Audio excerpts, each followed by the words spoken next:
What's the deal with the political conventions? Let's find out.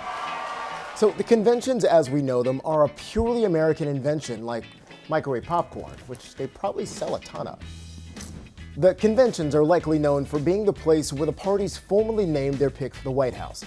That person gives a big speech to accept the nomination. There are balloons and confetti. And then it's off to the general election.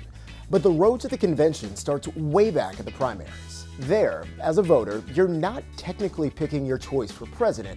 You're helping each candidate win delegates, who in turn promise to vote for your candidate at the convention, usually voting the way of the state's popular vote. But that hasn't always happened.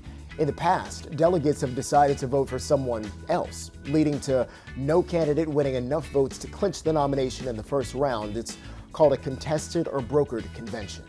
But if a candidate has that magic number going into the convention, like this year, the delegates do one round of voting and that candidate wins. Takes us back to this.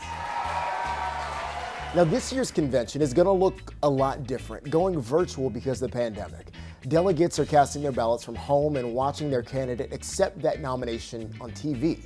So why should the party still hold a convention? Well, it's tradition. Plus, behind the balloons and the confetti is some boring but important business. Conventions are where the parties develop their plan for the country for the next 4 years, the party platform. In the past, they've included things like pushing to raise the minimum wage or lowering the corporate tax rate. And while we're on the topic of money, did you know that you might actually be footing the bill for this? By checking a little box on your income tax returns, you're giving money to a fund that helps to pay for the conventions. It's $3, but that can add up. Oh, one last thing.